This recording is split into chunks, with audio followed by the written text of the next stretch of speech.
Hello, hello. How are you? So, والله yana qaytamiz YouTube'ga. Asosiy yangi mavzuga o'rg'ayramiz. Xo'p, bugungi mavzu nimada?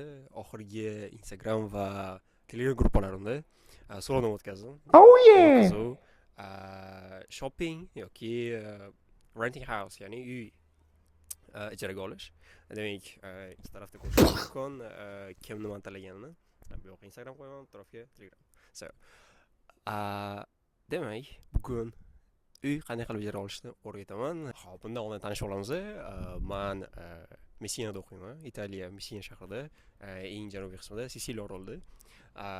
Ikkinchi yil talabasiman, business management, ya'ni fakultetda o'qiyman, ya'ni biznes boshqaruvi va Italiyada ishlayotganimga 1 yil bo'ldi. Ya. Xo'p, o'zimdan boshlaymiz. Birinchi kvartiradan. Men kelganimga 1 yil bo'ldi deganimda, o'tgan yil kelganimda, demak, menga qo'shimcha to'lovlar paydo bo'ldi, chunki o'zim topolmaganman, bunga afsus bo'lganman.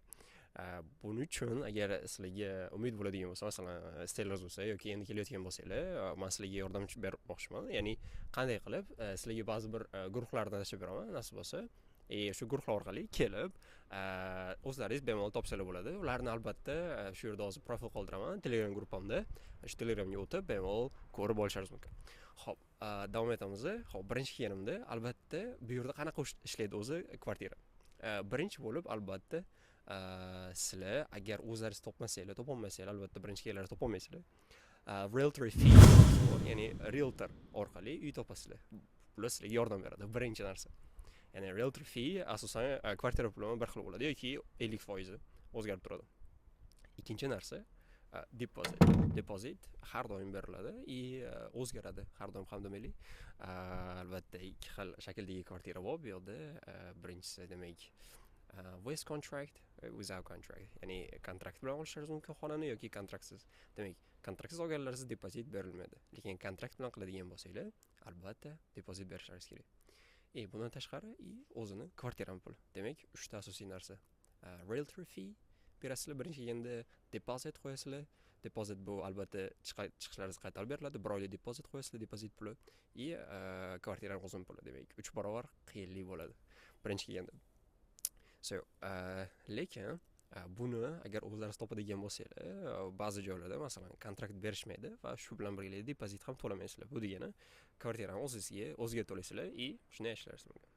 Xo'p, endi dorm yordamida, dormitory, ya'ni universitetdan beriladigan xonalar.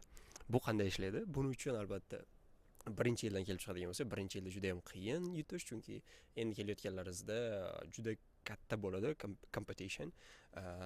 Shuning uchun competition yutib chiqish juda qiyin. Ikkinchi yilda iloji bor, lekin albatta credits bor.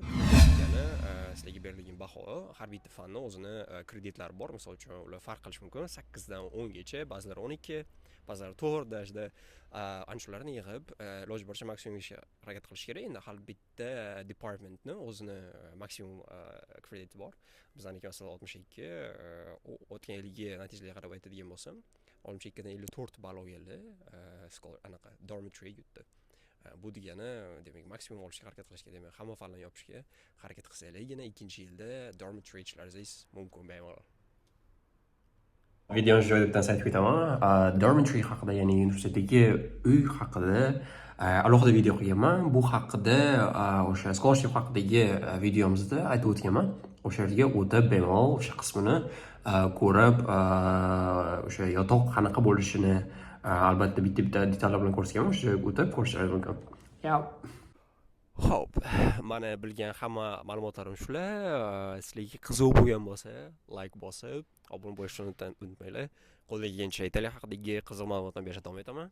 Sizlar bilan ko'rishguncha.